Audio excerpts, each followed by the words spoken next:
capítulo 32 do livro Vinha de Luz, de autoria do Espírito Emmanuel e psicografia de Chico Xavier. Em nossa luta. Segundo o poder que o Senhor me deu para a edificação e não para a destruição. Paulo, segunda Epístola aos Coríntios, capítulo 13, versículo 10. Em nossa luta diária, tenhamos suficiente cuidado no uso dos poderes que nos foram emprestados pelo Senhor. A ideia de destruição assalta-nos a mente em ocasiões incontáveis. Associações de forças menos esclarecidas no bem e na verdade? Somos tentados a movimentar processos de aniquilamento. Companheiros menos desejáveis nos trabalhos de cada dia? Intentamos abandoná-los de vez. Cooperadores endurecidos? Deixá-los ao desamparo. Manifestações apaixonadas em desacordo com os imperativos da prudência evangélica? Nossos ímpetos iniciais resumem-se a propósitos de sufocação violenta. Algo que nos contraria as ideias e os programas pessoais? Nossa intolerância cristalizada reclama destruição. Entretanto, qual a finalidade dos poderes que repousam em nossas mãos em nome do Divino Doador? Responde-nos Paulo de Tarso com muita propriedade, esclarecendo-nos que recebeu faculdades do Senhor para edificar e não para destruir. Não estamos na obra do mundo para aniquilar o que é imperfeito, mas para completar o que se encontra inacabado. Renovemos para o bem, transformemos para a luz. O Supremo Pai não nos concede poderes para disseminarmos a morte. Nossa missão é de amor infatigável para a vida abundante.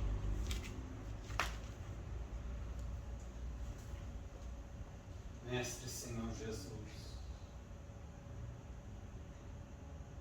pedimos-te que nos abençoes neste esforço de aprendizagem da doutrina dos Espíritos.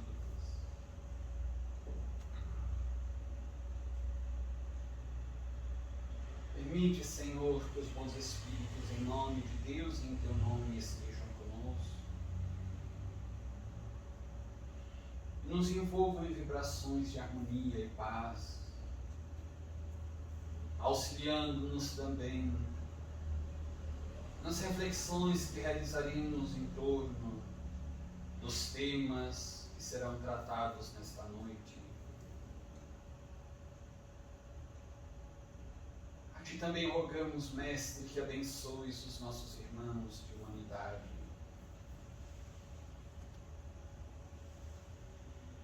que trazem, assim como nós outros, as suas dores, os seus conflitos, medos e transtornos nos refógios da alma.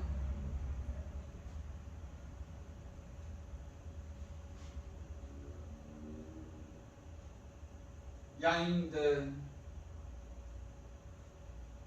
rogamos-te que nos auxilies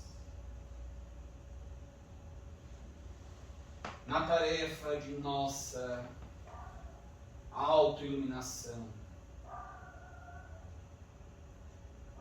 de modo a termos a devida coragem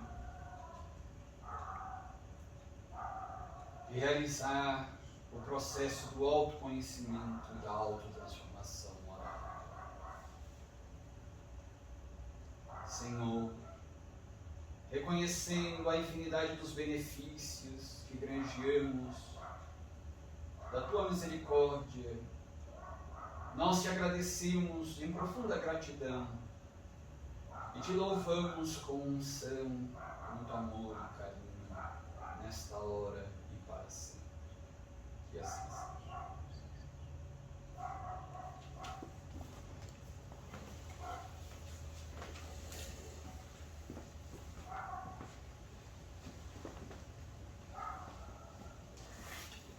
Nós vamos começar hoje a aula Como estamos no capítulo O Reconhecimento, que é o capítulo 5 da primeira parte do livro Memórias de um Suicida, ele vai mencionar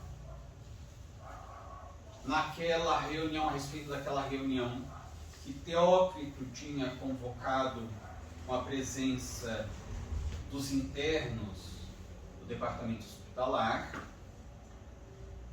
o início dessa reunião com a apresentação de uma tela retratando a anunciação da chegada do Redentor, do nascimento de Jesus. Então nós vamos começar apresentando aqui no nosso slide uma pintura que retrata este momento, este evento histórico e divino, e depois nós retornamos para as nossas reflexões diretamente no texto do livro. Então nós vamos se apaga para a gente. Só apresentar uma pintura para a gente ter uma ideia. O conteúdo complementar ao capítulo O Reconhecimento.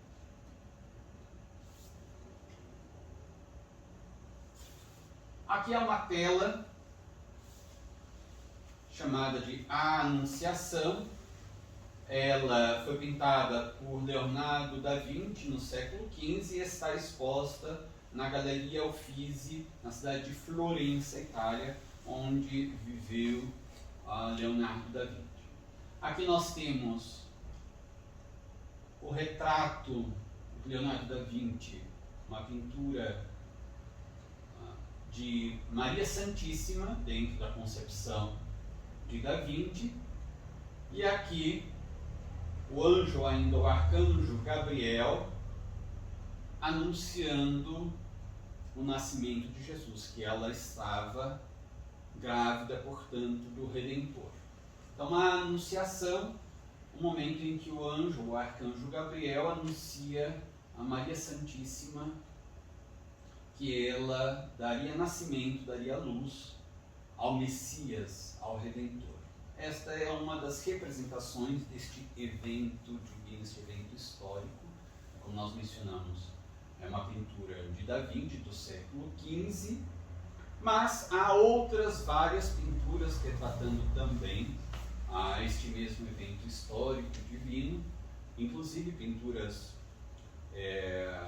mais contemporâneas, e nós não sabemos exatamente, porque não foi explicitado, identificada, exatamente se era esta pintura uma pintura específica de algum artista da Terra, ou se era um retrato, digamos assim, pintado espiritualmente. Mas, de qualquer forma, aqui trazemos uma exemplificação, já que também nós tínhamos trazido uma exemplificação de uma pintura, de um retrato, este sim mencionado o nome do artista, ele é uma cópia de uma pintura de um artista espanhol que ficava na ala do departamento hospitalar.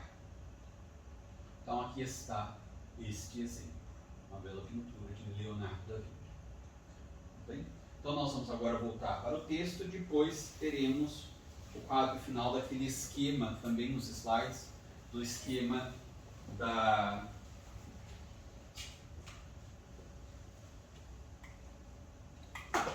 o esquema daquelas instruções que o autor Camilo recolheu como um padrão de orientação, a fim de que os indivíduos, aqueles internos pelo menos, pudessem realizar o trabalho do autoconhecimento, da autocompreensão e daí também da autotransformação moral. Então agora nós vamos para o texto.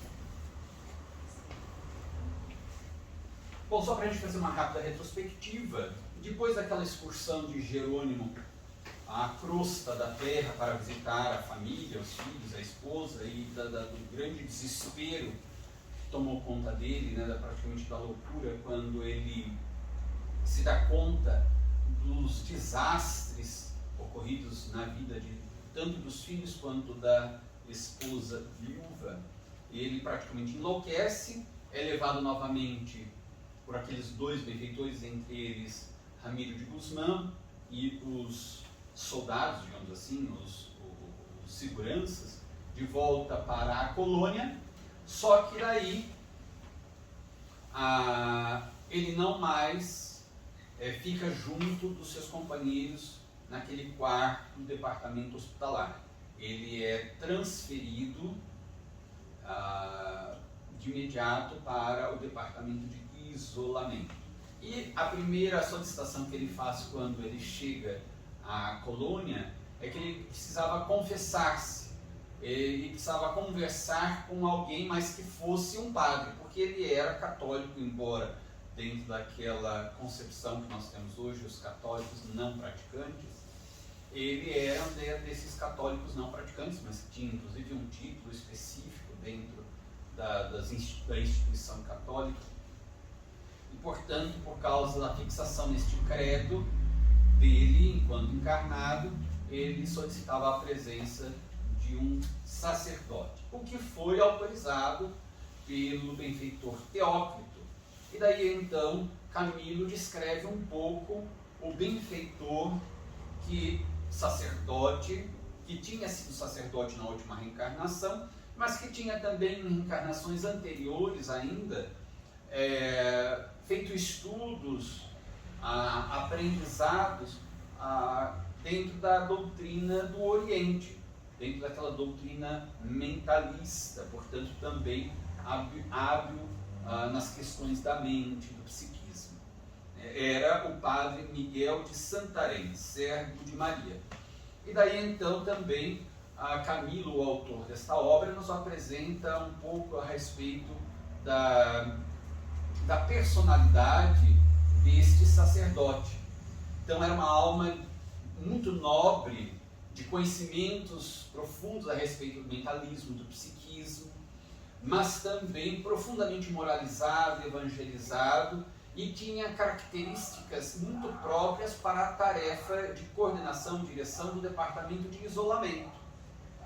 Era de uma paciência infinita, de uma compaixão muito profunda, de indulgência, que eram qualidades fundamentais para lidar com o tipo de paciente que estaria naquele departamento de isolamento, que eram pacientes profundamente fixados em preconceitos da terra, em convenções mundanas, rebeldes, recalcitrantes, orgulhosos, profundamente orgulhosos, endurecidos, enfim. Essas características demandavam qualidades muito nobres daquele e muito específicas daquele ou daqueles que iriam tratar ou lidar e cuidar desses pacientes. Então, por isso que o Camilo diz que o sacerdote realmente preenchia todos os requisitos necessários para lidar com aquele tipo de paciente, aqueles pacientes naquelas condições tão complicadas. E também menciona um outro detalhe, que era a respeito do próprio departamento de isolamento, e dizendo que eles utilizavam, se já era exigida uma disciplina no departamento hospitalar, no departamento de isolamento, os métodos educativos eram ainda muito mais severos, mantendo ali inalteráveis disciplinas para hospedar em seus domínios apenas individualidades recalcitrantes prejudicadas por excessivos prejuízos terrenos ou endurecidas nos preconceitos insidiosos e nas mágoas muito ardentes do coração. Então aí está este quadro. E daí um outro detalhe que Camilo menciona é que naquele dia do retorno de Jerônimo, ele fez aquela solicitação logo ao chegar, Teócrito autorizou, o sacerdote foi atender Jerônimo e logo em seguida Jerônimo foi transferido para o departamento de isolamento, e Camilo diz que eles só voltariam, ele e os outros do quarto, os outros amigos ou colegas ali do quarto, só voltariam a ver Jerônimo praticamente um ano depois. Ele diz assim: desse dia em diante perdemos de vista o pobre comparsa de delito. Um ano mais tarde, no entanto, tivemos a satisfação de reencontrá-lo. Então agora nós vamos entrar numa parte muito interessante. Este capítulo é muito interessante e muito importante para todos nós. Nós temos repetido que grande parte destes ensinamentos que nós estamos vendo aqui, tanto das ocorrências no Vale dos Suicidas, quanto de todos os eventos, as ocorrências no hospital, nos ensejam muitas informações, muitos ensinamentos que devem ser por nós utilizados enquanto ainda estamos encarnados. Porque são advertências do que pode nos ocorrer após a morte física, após a morte do corpo físico.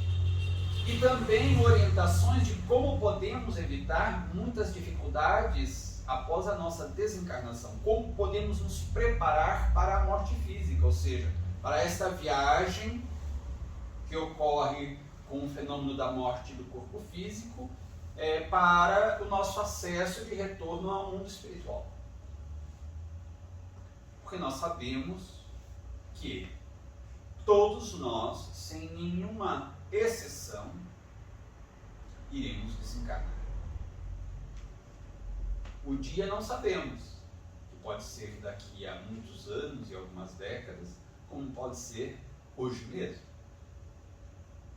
Então, se ainda não começamos a nos preparar para este retorno, é bom que começamos o mais rapidamente possível esta preparação. Não é como diz Joana de Ângeles nas obras que ela escreveu pela mediunidade de Divaldo Franco. Não é desejar antecipadamente a morte física, isso seria um pensamento suicida. É ter consciência de que a morte física chegará para todos nós.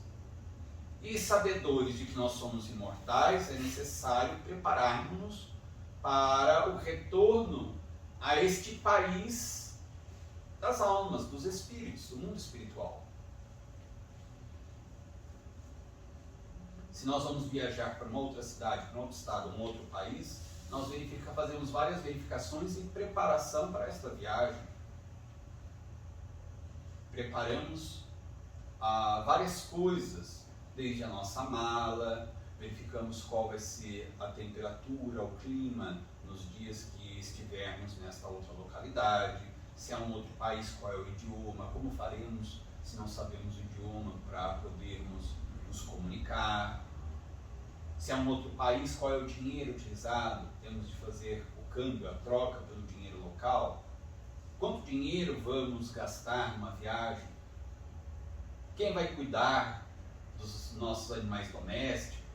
Quem vai vigiar a casa? Enfim, é uma série de medidas preparatórias, às vezes para uma simples viagem de final de semana, de uma semana, de um mês.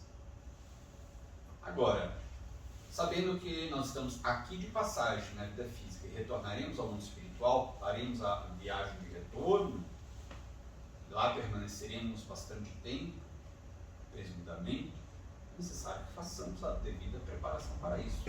É nesse sentido que Joana de Ângeles nos ensina.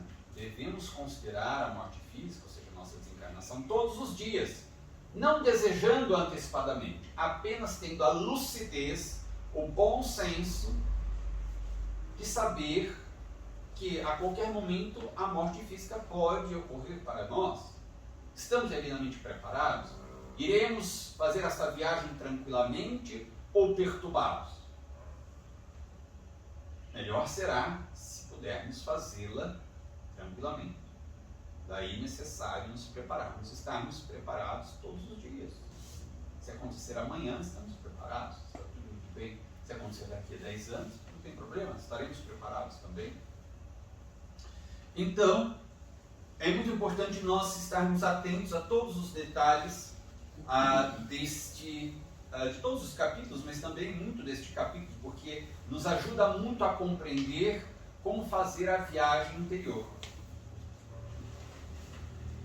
Então a gente vai agora na sequência, discutir um pouco a respeito dos comentários do autor sobre o tratamento magnético a que eram submetidos os pacientes do departamento hospitalar. A gente vai verificar qual era a periodicidade deste tratamento, qual era o estilo das dependências onde o tratamento era realizado, como era o ambiente agora psíquico e espiritual deste trabalho e quais impressões e efeitos este ambiente psíquico causava nos pacientes. Também a gente vai verificar como ocorria a terapia magnética realizada pelos hindus e o que sentiam os pacientes com relação aos próprios pensamentos. Quais eram as impressões percebidas por eles durante o tratamento magnético e quais os efeitos dos fluidos dos benfeitores hindus sobre as sensações negativas inferiores que os pacientes traziam em si. Bastante coisa nestes próximos parágrafos. A primeira coisa que aqui o Camilo destaca é que para esta primeira parte nós vamos ver que o tratamento se dará em etapas. Primeiro um tratamento magnético, inclusive passes energéticos, inclusive uma regressão de memória. Depois os esclarecimentos, as instruções. Depois outro tipo de análise, a análise do que poderia ter sido feito e não foi feito. Então eles vão por etapas, obedecendo a este processo de educação. Não se vence etapa, não se oferece um tratamento ao paciente antes que ele esteja preparado para receber aquele tratamento. Primeiro, formam-se condições no paciente com determinadas atividades, medidas, para que depois a outra etapa do tratamento possa ser ministrada. Então, tudo seguindo uma ordem, uma disciplina, uma lógica. Então, ele diz assim: no dia imediato ao da nossa internação no Magno Instituto Astral, passamos a ser diariamente levados aos gabinetes clínicos psíquicos, onde era administrado tratamento magnético muito eficiente, pois dentro de alguns dias já nos podíamos reconhecer mais confortados e raciocinando com maior clareza, gradativamente fortalecidos como se tônicos revivificadores ingeríssemos através das aplicações a que nos submetiam. Para tais gabinetes éramos encaminhados todas as manhãs por nossos amáveis enfermeiros. Primeiro detalhe: a periodicidade do recebimento dos passes magnéticos, diariamente. Isso é muito importante porque, para nós encarnados, nós devemos também perceber que determinadas situações de aflições, determinados problemas que enfrentamos, por exemplo, problemas obsessivos, de obsessões espirituais, o que é muito frequente, muitíssimo frequente na Terra. A quantidade de pessoas obsidiadas na Terra é enorme. É difícil achar alguém que não esteja sob algum tipo de influência obsessiva. Podendo ser desde a obsessão simples, a subjugação ou mesmo a fascinação. As três modalidades de obsessão de que trata Allan Kardec no livro dos Médiuns, no capítulo das obsessões. Dificilmente alguém na Terra não está a sofrer um processo obsessivo. Pode ser mais superficial, mais profundo, pode ser uma obsessão simples, pode ser mais grave, como uma subjugação, ou ainda gravíssima, como uma fascinação.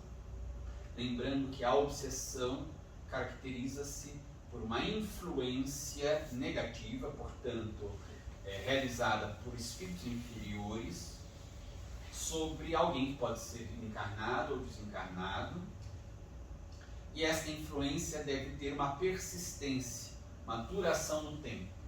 Porque senão pode ser apenas uma investida. Um espírito pode investir contra alguém, encarnado ou desencarnado, e pode ter sucesso ou fracasso nessa tentativa de perturbação. Isso não configura uma obsessão, é apenas uma investida de um espírito inferior, de um mau espírito. Agora, a obsessão caracteriza-se por ser uma ação que perdura no tempo, que persiste, trazendo prejuízos maiores, menores, mais superficiais, mais profundos, ou apenas incômodos naquele que sofre o processo obsessivo. Então é muito difícil alguém não estar sob o processo obsessivo na Terra, em razão de a comunidade planetária da Terra ser composta de espíritos muito imperfeitos, somos ainda muito atrasados moralmente, e, portanto, a população espiritual na crosta mesmo, ou ainda nas adjacências da crosta, ou na intimidade da Terra, porque nós temos as dimensões também intraterráqueas, a comunidade desses espíritos também é composta pelos mesmos espíritos da crosta, encarnados, espíritos imperfeitos.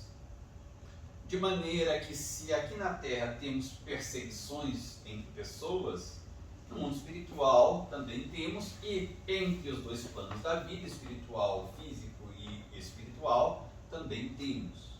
Então, daí concluirmos facilmente que é algo bastante comum, embora muito prejudicial à contabilidade da humanidade terrestre. Os processos são muito comuns, os processos obsessivos. E, para os processos obsessivos, o tratamento magnético, portanto, de passes espíritas nas casas espíritas, não deve ser algo a ser realizado esporadicamente. Porque, lembremos, nós estamos falando de matéria. As obsessões implicam em permutas de fluidos, de energias.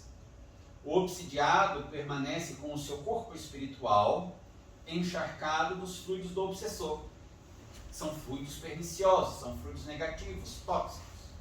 E, uma vez encharcado o perispírito com fluidos tóxicos, o perispírito, conectado célula a célula com o corpo físico, transfere estes fluidos tóxicos também para as células orgânicas, podendo gerar desarmonias celulares, desarmonias físicas, fisiológicas do nosso organismo físico. Então, sempre que falarmos em corpo físico ou corpo espiritual, estamos falando de corpos compostos da mesma matéria-prima, que é o fluido cósmico universal. Portanto, é tudo matéria, em densidades energéticas diferentes. Mas o corpo físico, o corpo espiritual, o perispírito, tem como matéria original, matéria-prima, primeira, o fluido cósmico universal. De maneira que, da mesma maneira que quando o corpo físico adoece, nós necessitamos de terapêuticas especializadas, normalmente com medicamentos, e quando nós recebemos a prescrição médica para ingerirmos determinado medicamento, dificilmente em um outro caso nós recebemos uma única medicação para ser ingerida de uma única vez. Há casos que podem ser prescritos uma medicação de uso de única vez, mas normalmente nós tomamos medicações por determinados dias, verificamos se os sintomas já desapareceram por completo. Se há uma infecção, por exemplo, e o médico prescreve um antibiótico,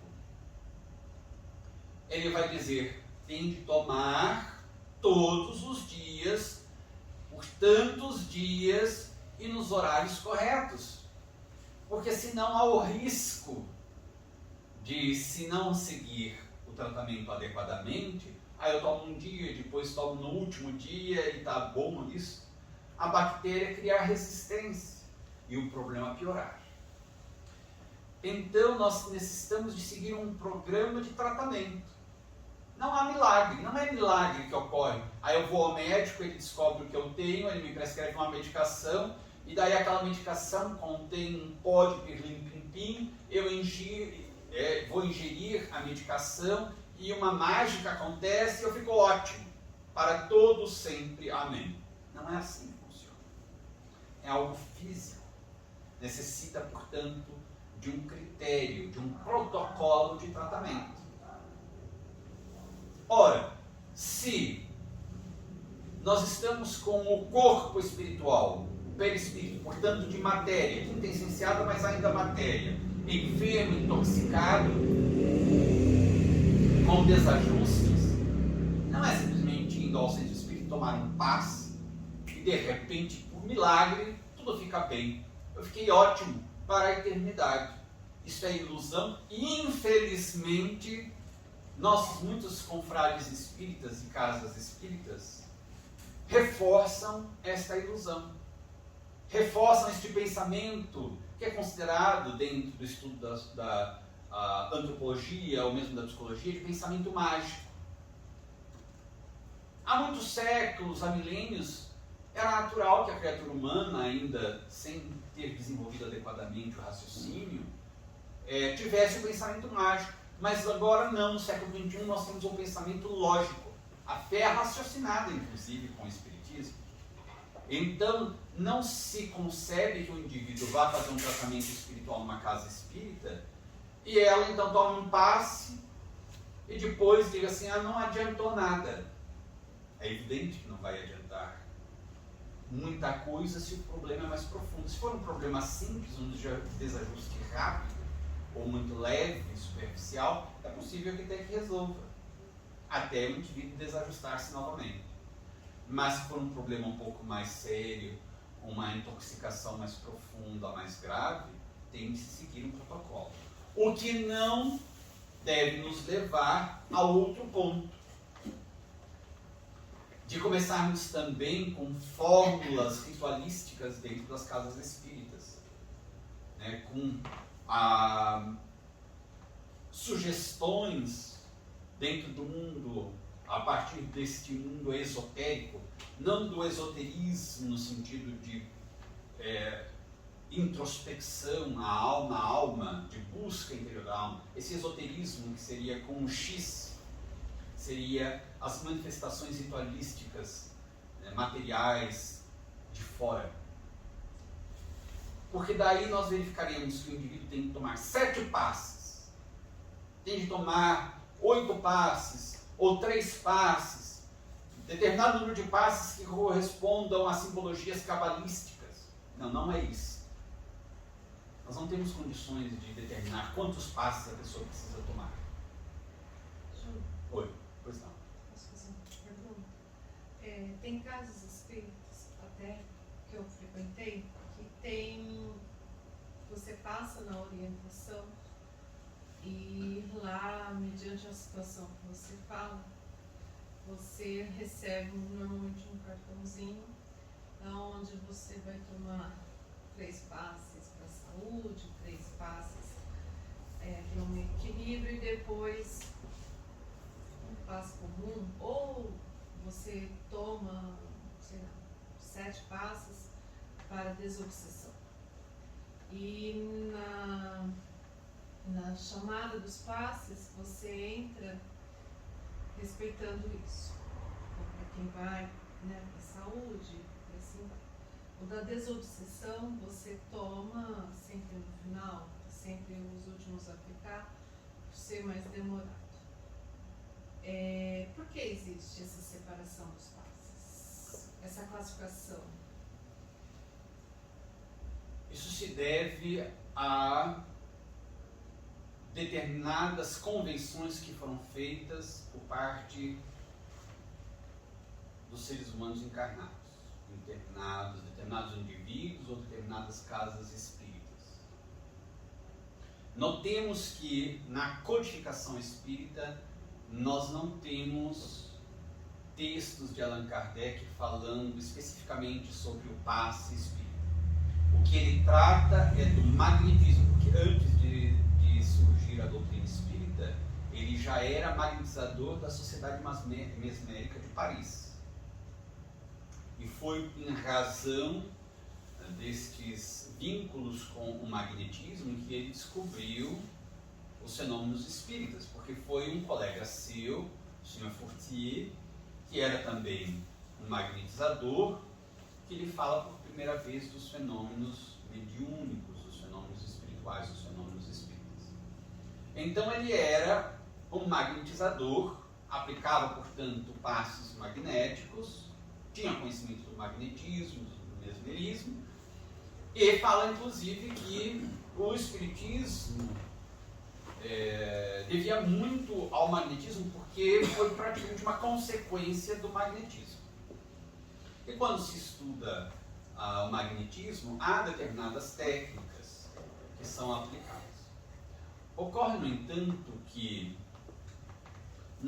com os ensinamentos que temos no espiritismo, nós nos damos conta que o passe que aplicamos na casa espírita é o que se denominou ou denomina de passe misto, porque estão ali agindo sobre o paciente dois tipos básicos de fluidos: os fluidos espirituais ministrados pelos benfeitores e o fluido vital que é oferecido pelo encarnado, pelo passista. Há também, muitas vezes, coleta de fluido vital de plantas, como o próprio André Luiz nos ensina em suas obras.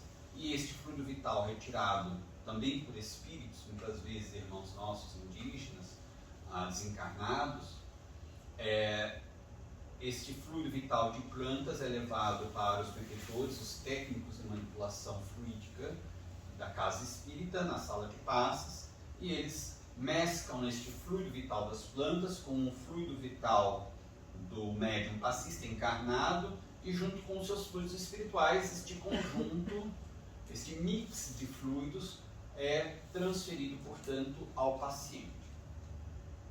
Convenhamos que de nossa parte sabemos praticamente nada em termos de manipulação fluídica.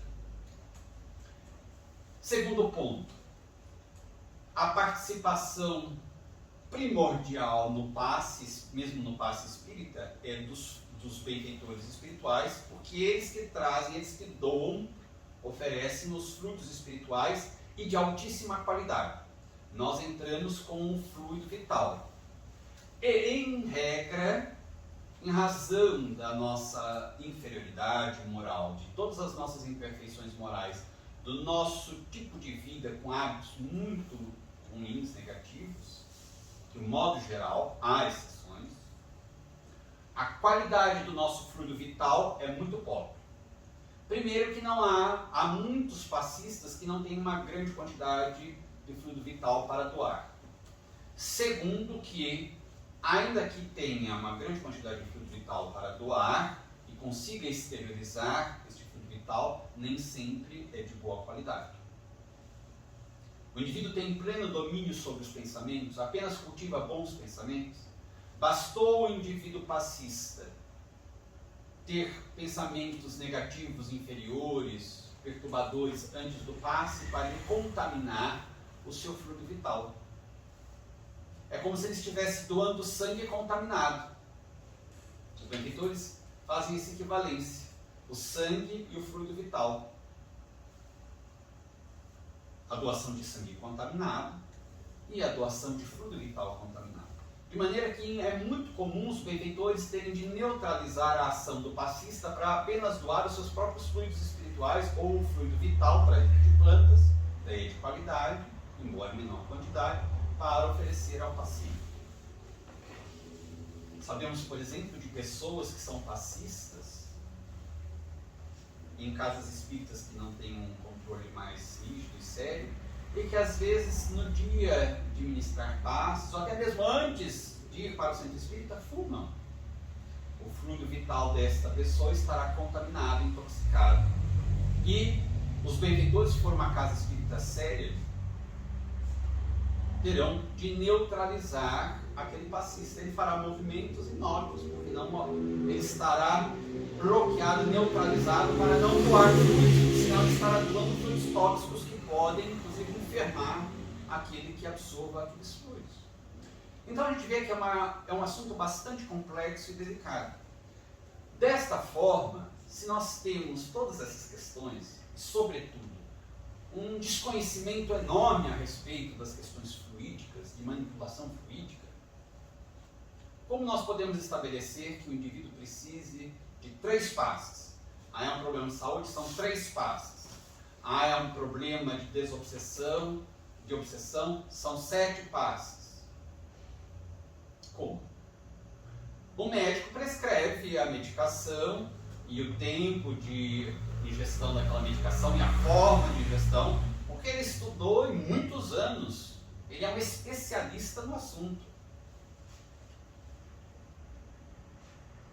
Aqueles que estão dando passos são especialistas também no assunto.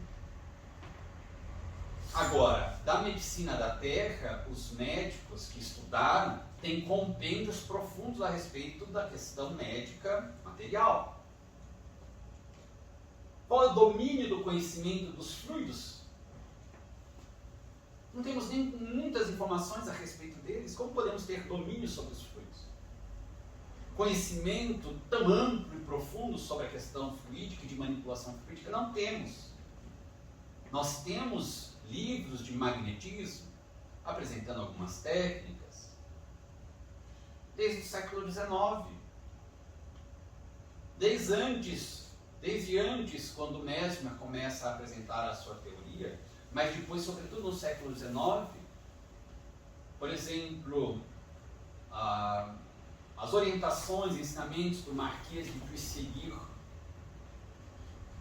mas não são suficientes para a gente ter domínio da questão e determinar. São 3 passos o suficientes. 7 passos são suficientes.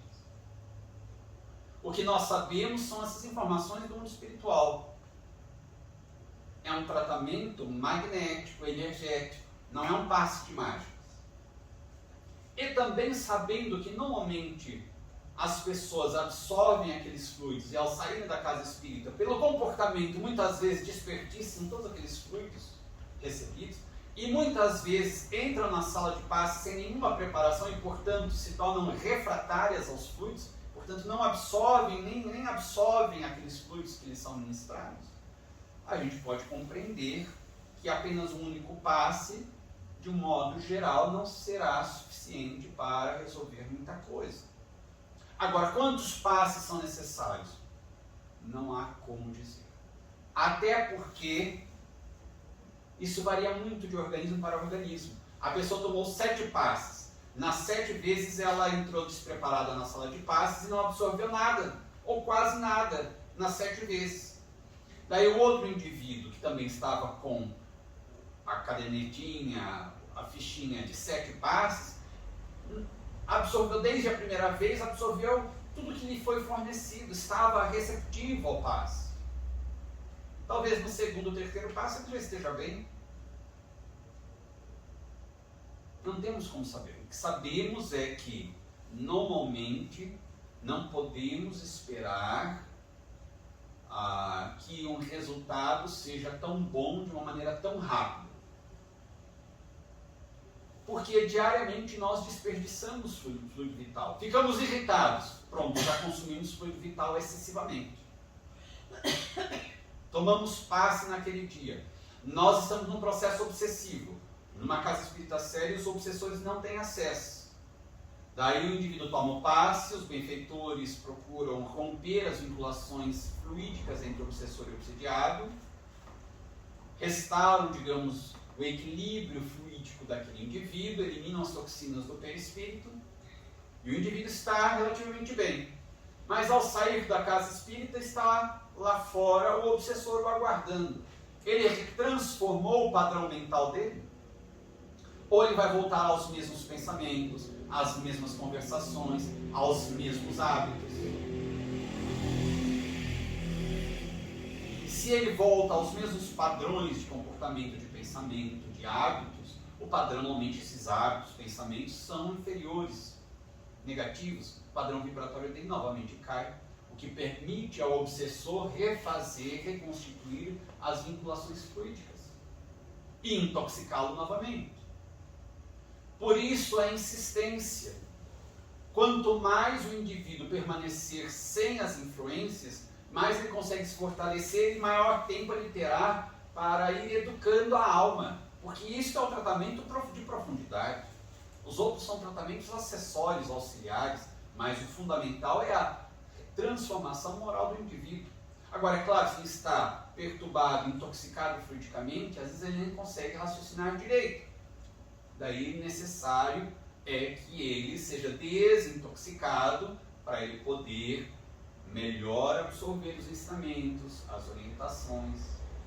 Então, com todo respeito às casas espíritas que assim procedam, é um desconhecimento da doutrina espírita.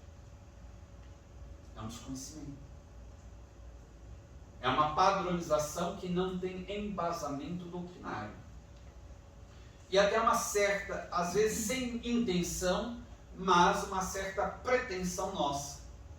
Pretendemos conhecer mais do que realmente conhecemos. Então é necessário que tenhamos humildade. Os benfeitores, numa casa espírita séria, sabem. Há uma equipe especializada de técnicos em manipulação fluídica. Eles sabem. Nós não. A mesma coisa se passa com relação à mediunidade. Embora tenhamos o livro dos médiuns, tenhamos livros de André Luiz, como por exemplo nos domínios da mediunidade, Missionários da Luz, e outros tantos livros falando a respeito de mediunidade, os livros de Manuel Flânio de Miranda falando de reuniões de desobsessão, enfim. Mas ainda é muito pouco este conhecimento para que tenhamos condições de assumir a responsabilidade integral sobre uma reunião mediúnica. Nós podemos realizar a reunião mediúnica com maior segurança, mas se nos submetermos a uma direção espiritual superior. Porque eles sim sabem. Eles sabem como realizar as defesas magnéticas contra a invasão de espíritos. Sabemos fazer isso? Não. Não tenho nem ideia como se faz isso. Eles realizam a ionização, a ozonização do ambiente. Sabemos fazer isso? Não sabemos. Com as nossas técnicas fluídicas, não sabemos. Conseguimos nem nos livrar em prece, muitas vezes. Nem dos pensamentos, né? A gente chega na reunião mediúnica, quer se concentrar em Jesus e a mente está lá na novela, no futebol, na roupa do varal, na festinha de aniversário que a gente vai depois. Será que vai dar tempo de chegar na festinha de aniversário?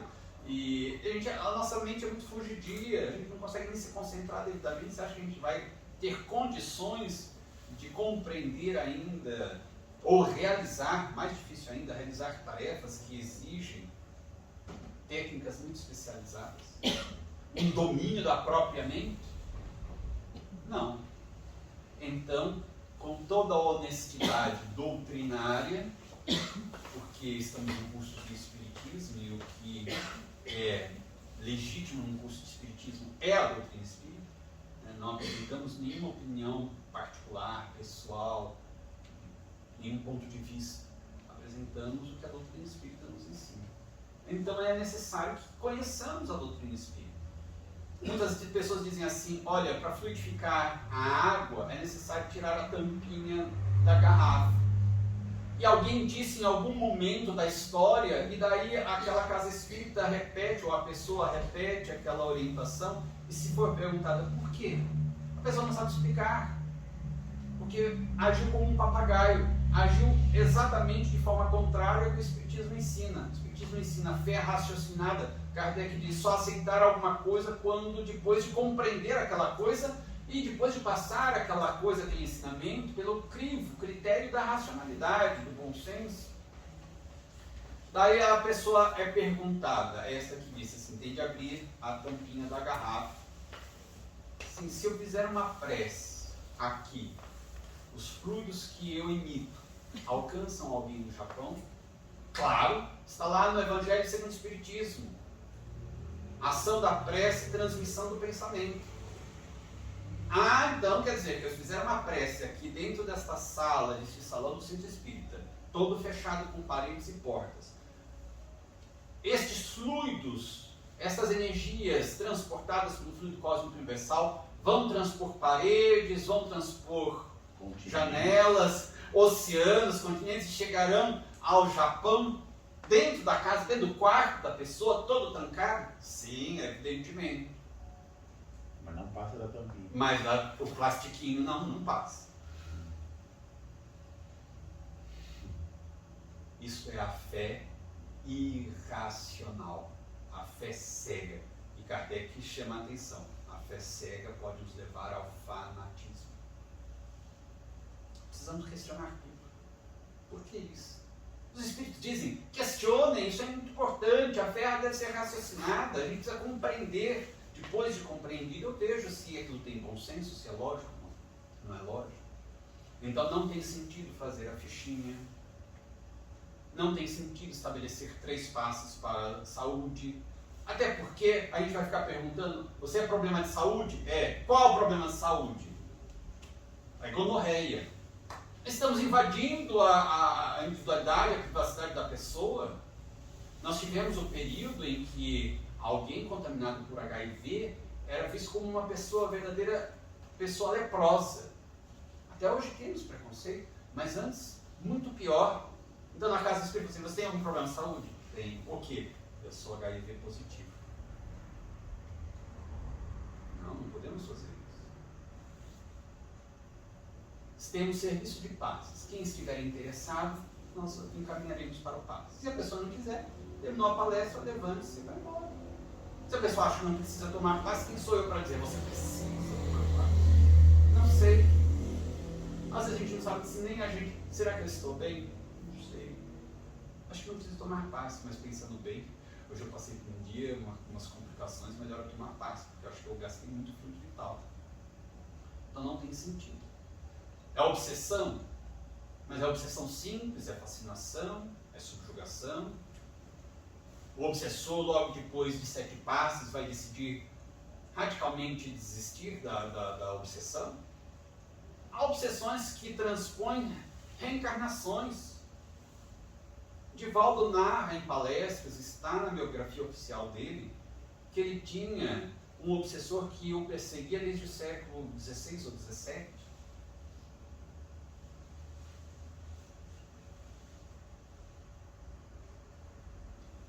Perseguia, tentou assassiná-lo nesta reencarnação atual.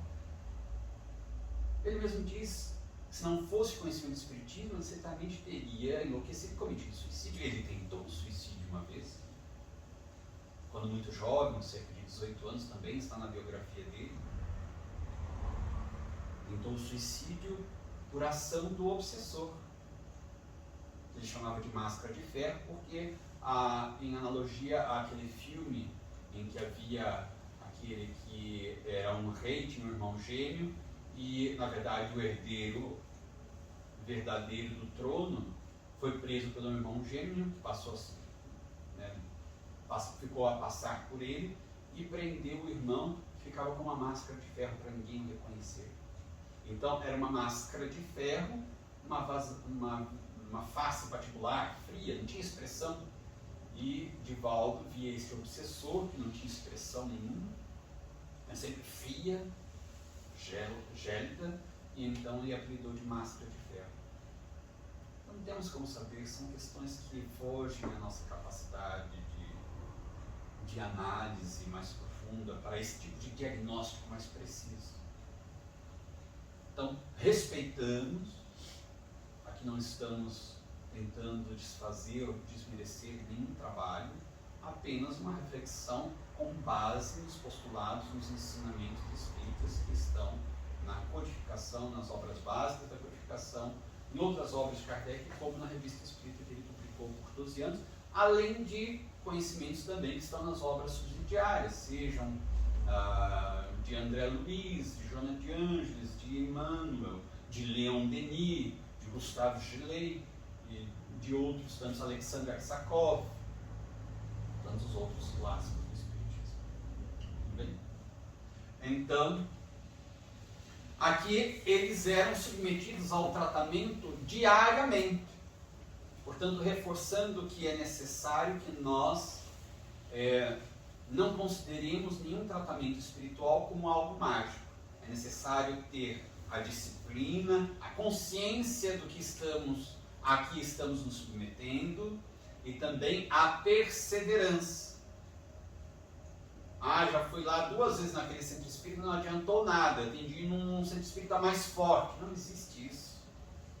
É centro espírita sério, que segue o espiritismo, e outros núcleos que não seguem o espiritismo, que não são sérios, portanto, ali não se pratica devidamente o espiritismo, de forma que não estarão estes núcleos ditos espíritas assessorados por espíritos novos. Isso está em Dramas da Obsessão, psicografado por Dom Ivan do Amaral Pereira, de autoria do Dr. Bezerra de Menezes, já na parte final do livro, quando ele distingue que são realmente considerados no além verdadeiros centros espíritas, e ele descreve todas as características e qualidades que devem existir neste núcleo espírita, e os outros que ele diz no além, estes que não têm essas qualidades são considerados meros clubes sociais e, portanto, não têm nenhuma atenção ou interesse da parte dos espíritos novos, de forma que ficam invadidos por espíritos inferiores. Outra coisa que ele diz aqui é que estes passes magnéticos geraram conforto para eles, ou seja, eles estavam se desintoxicando com relação às toxinas, às perturbações do perispírito, e por via de consequência o raciocínio começou a melhorar também. Eles começaram a ter melhores condições de raciocínio, de compreensão do que estava a se passar com eles, da própria realidade. Ou seja, isso já favorecia as etapas seguintes de esclarecimento do que eles tinham passado e depois de esclarecimento da reencarnação deles, de como eles poderiam ter feito diferente. Eles mencionam aqui também que havia, digamos, o estilo oriental, ao gosto hindu, dentro daqueles ambientes, porque eram majoritariamente naquelas atividades do departamento hospitalar, espíritos que provinham daquelas escolas iniciáticas do Oriente, sobretudo do hinduísmo. Depois ele menciona então que quando eles entram nos ambientes de trabalho onde eram aplicados os passes, Camilo fala que aqueles ambientes eram impregnados de fosforescências azuladas, que geravam grandes benefícios a eles, aos enfermos, conforto e alívio. No entanto, Camilo descreve que existiam estas irradiações fosforescentes, mas que na época ele não conseguia, nem ele nem os demais enfermos conseguiam visualizar, por causa das limitações das percepções espirituais deles. As nossas percepções no mundo espiritual se dão a partir dos aparelhos, digamos assim, das funções do perispírito, que é o nosso corpo espiritual. Assim como quando estamos encarnados, acordados, em estado de vigília, as nossas percepções sensoriais se dão a partir dos órgãos sensoriais do corpo físico. Não é o olho que vê ou o nosso cérebro que percebe, é o espírito, mas utilizando destes equipamentos do corpo físico. Fora do corpo físico, nós utilizamos dos equipamentos do perispírito.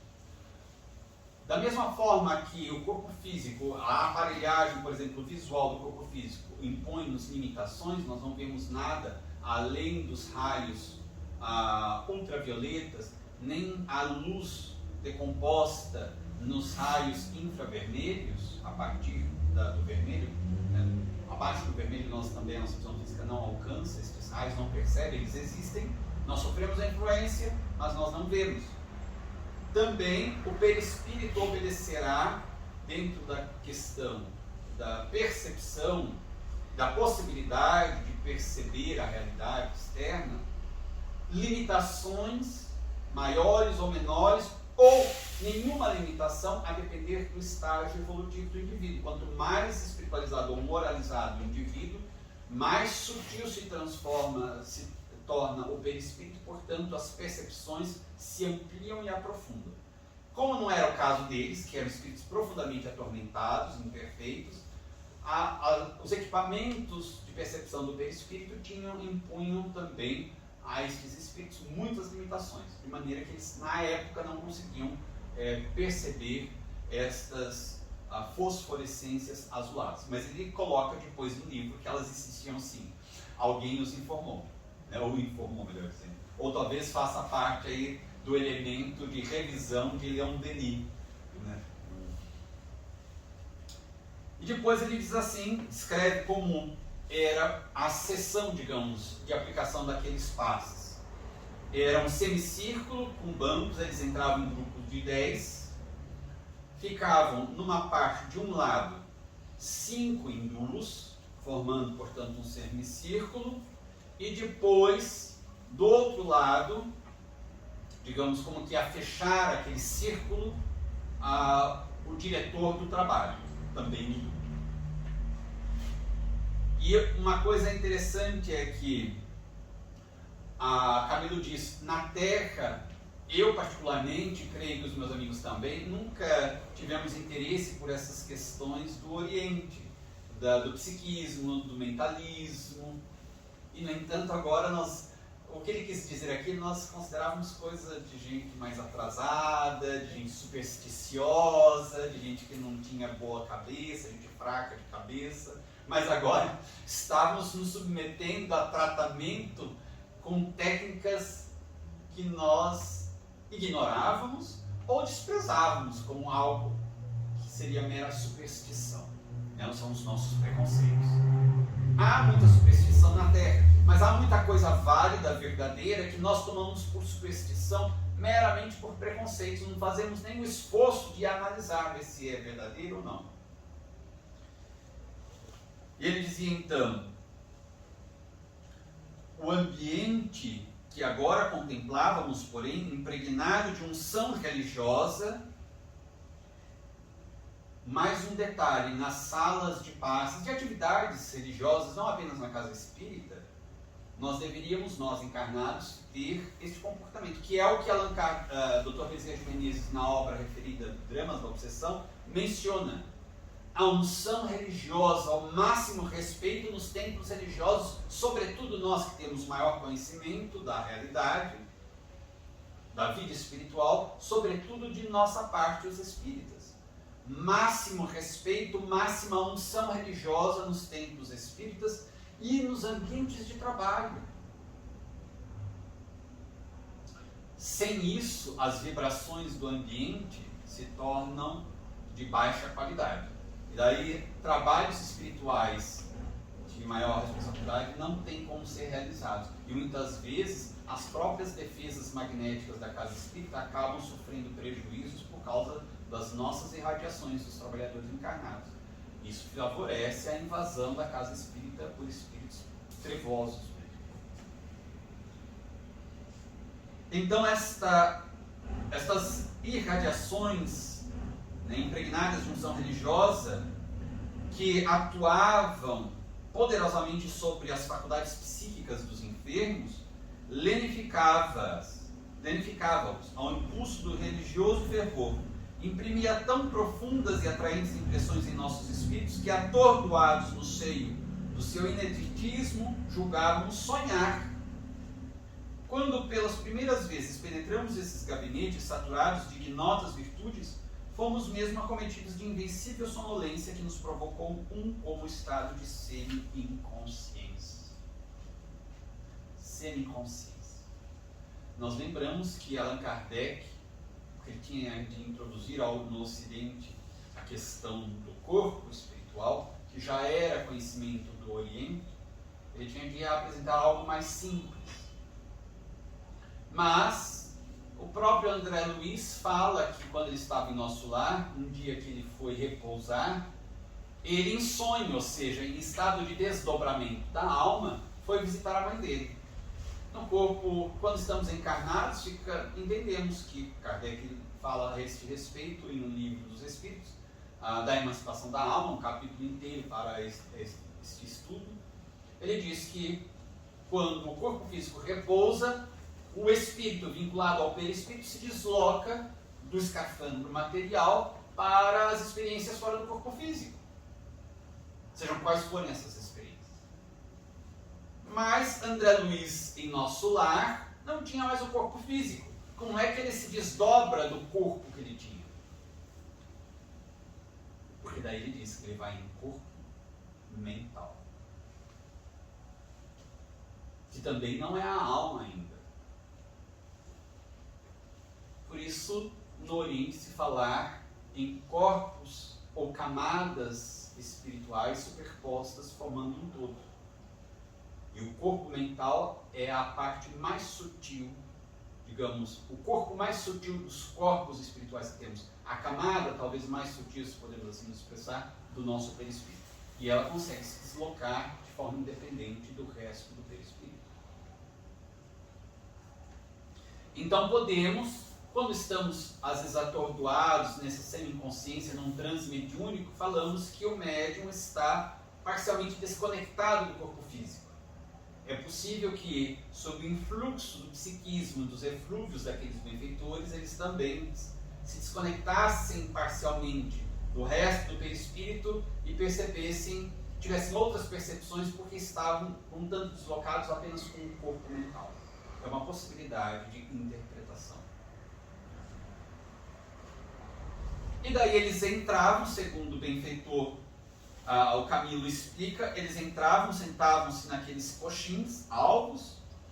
Esses 5 médicos espirituais postavam-se atrás, distanciados uns dos outros por espaço simétrico, uniforme, até atingirem cada extremidade do semicírculo. E o 6º, que coordenava toda a atividade, colocava-se à frente como fechando o círculo dentro do qual ficávamos nós outros prisioneiros. Os braços cruzados à altura da cinta, a fronte atenta e carregada, este do benfeitor coordenador da atividade, como expedindo forças mentais dominadoras para caridosa vistoria e inspeção nas fragas, ou seja, nos ardores, nos infortúnios do nosso ser atormentado. Em surdina vibravam ao nosso redor sussurros harmoniosos de prece, mas não saberíamos distinguir se oravam, invocando as excelsas virtudes do médico celeste, de Jesus, para nosso refrigério, ou se nos advertiam e doutrinavam. Eles penetravam a mente dos pacientes. O que não nos deixavam dúvidas, por se impor à evidência, era que atravessavam nosso pensamento com os poderes mentais que possuíam, devassavam nosso caráter, examinando nossa personalidade moral a fim de deliberarem sobre a corrigenda mais acertada, qual cirurgião investigando as vísceras do cliente para localizar a enfermidade e combatê-la. Aqui é interessante porque nós verificaremos em Missionários da Luz, de André Luiz, que o benfeitor espiritual, que dirigia, coordenava a reunião mediúnica, ele tem junto de seus auxiliares um equipamento. Esse equipamento era denominado de psicoscópio. O livro é ou Missionários da Luz ou Nos Domínios da Mediunidade. Mas, então, André Luiz questiona o que seria aquele equipamento. Era como que um capacete. Que daí o auxiliar colocava na cabeça de cada médium, e aquele capacete fazia o registro de toda a atividade psíquica do médium naquele momento, ou durante o dia. E daí o diretor espiritual da reunião mediúnica verificava se o programa que havia sido adredemente preparado para aquela noite de reunião mediúnica poderia ser integralmente cumprido ou não. Em outras palavras, se o espírito que tinha sido programado para se comunicar por determinado médium terá condições de realmente se comunicar por aquele médium se o médium apresenta as condições mínimas necessárias para aquela comunicação. E daí então, muitas vezes, diz André Luiz, o diretor espiritual da reunião mediúnica verificava que o médium não apresentava condições psíquicas para oferecer-se como médium, como intérprete dos espíritos. E daí eles abortavam várias comunicações, ou seja, cancelavam boa parte do programa preparado para aquela noite de atividades mediúnicas. Vários espíritos que estavam programados para se comunicar acabavam não podendo se comunicar. Daí o benfeitor, o diretor espiritual, tinha que reorganizar a reunião e tentar aproveitar algo da reunião com um equipamento. E inclusive André Luiz pergunta, mas esse equipamento é necessário ser utilizado por todos os indivíduos? Até mesmo pelo diretor da reunião? E daí é esclarecido André Luiz, não. Espíritos realmente de grande gabarito não necessitam do equipamento.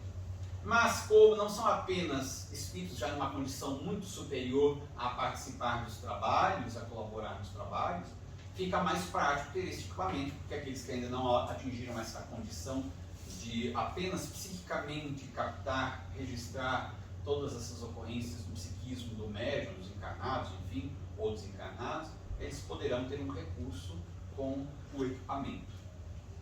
Aqui o que eles fazem é exatamente fazer o mesmo serviço que o psicoscópio faria, só que sem necessidade do psicoscópio. Divaldo Franco, narrando em uma palestra sua experiência quando ele visitou a Índia e as atividades, as instituições de Sai Baba, inclusive as educacionais, que era o que lhe interessava, para ele poder ter elementos diversos que pudessem ser aplicados na Mansão do Caminho, que é uma instituição educacional. Ele diz que ele estava com um grupo de brasileiros e que no último dia de visita, foram alguns dias de visita às instituições, aos ashrams de Sai Baba, Sai Baba chamou o grupo de brasileiros que ele iria receber para, digamos, uma conversa mais íntima. E o grupo de brasileiros foi. Antes de chegar ao local, na sala onde Sai Baba conversaria com eles estavam acompanhando Sai Baba parou, ele pegava muitas cartinhas, muitos papeizinhos que as pessoas davam, pedido de prece, enfim. E ele então começou, antes de entrar na sala, como se estivesse a ler as cartinhas, os papeizinhos. Joana de Ângeles, segundo Divaldo, Joana de Ângeles lhe apareceu a Divaldo, e disse a ele: meu filho, Swami Sai Baba não está lendo os papeizinhos. Ele está apenas sendo discreto, porque ele está fazendo a atividade como se estivesse utilizando o psicoscópio. Mas ele está verificando o psiquismo de cada um de vocês, para saber exatamente quais são os problemas, as expectativas, as angústias, os desequilíbrios, e saber o que deverá falar com cada um na reunião mais íntima, quando vocês entrarem na sala. Então vejam, isso é uma faculdade que espíritos superiores têm, mesmo quando eles estão reencarnados, como era o caso de Satya Sai Baba. E era o que esses hindus faziam. Penetravam o psiquismo e vasculhavam os pensamentos, não apenas naquela hora, mas também os registros do perispírito, porque tudo que nós fazemos e pensamos fica registrado no nosso corpo espiritual. Então, como ele diz aqui, ele fazia uma devassa para saber exatamente quais eram os pontos mais frágeis daquelas personalidades, como conduzir os tratamentos de maneira mais especializada, mais individualizada. E daí, para a gente terminar aqui, Camilo diz das impressões que eles tinham, porque eles sentiam exatamente que eles estavam entrando no pensamento deles, porque essas recordações começaram a sair do inconsciente ou subconsciente e vir à tona. Foi um processo de regressão de memória ao qual eles foram submetidos.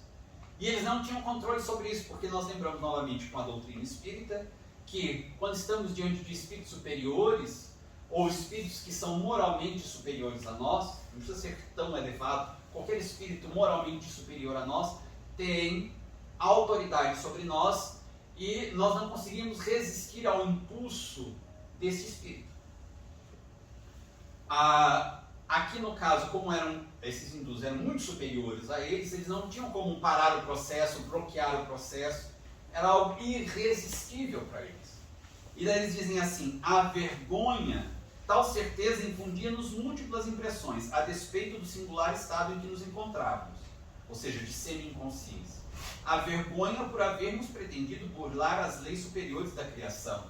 Isso é muito comum, a vergonha no mundo espiritual, afrontando-as com o ato brutal de que usáramos, o remorso pelo descaso à majestade do Onipotente, a deprimente amargura de havermos dedicado nossas melhores energias aos gozos inferiores da matéria, ou seja, não apenas o suicídio, atendendo de preferência aos imperativos mundanos, sem jamais observarmos as urgentes requisições da alma, deixando de nos conceder momentos para a iluminação interior. Eram pungentes estiletes que nos penetravam o âmago durante a sublime vistoria a que nos submetíamos, inspirando-nos mágoas e desgostos que eram o prelúdio de real e fecundo arrependimento. Código Penal da Vida Futura, O Céu e o Inferno, de Allan Kardec. Para a completa regeneração da alma, depois de ter cometido qualquer pensamento negativo ou ação negativa, ela se desequilibrou, são necessários 3 elementos. O primeiro deles, arrependimento; o segundo, expiação; o terceiro, reparação. Aqui eles estão processando a primeira etapa, arrependimento. Agora, notemos a descrição dos sentimentos, das impressões que eles tinham para configurar o arrependimento. Porque muita gente diz assim: eu me arrependi já dos erros do passado. Será? Vejamos os elementos: vergonha, profunda vergonha, profundo remorso e amargura. É muito doloroso, é muito doloroso. O arrependimento verdadeiro provoca-nos esta multiplicidade de impressões, de sensações morais, de sentimentos. Sem isso não é um arrependimento verdadeiro, ou seja, a gente não passou nem da primeira etapa para a nossa regeneração. Quando a gente sentir profundamente, assim, tão doidamente, daí a gente pode dizer: eu me arrependi. Tudo bem até aqui? Algum comentário, alguma pergunta? A gente vai para a nossa prece.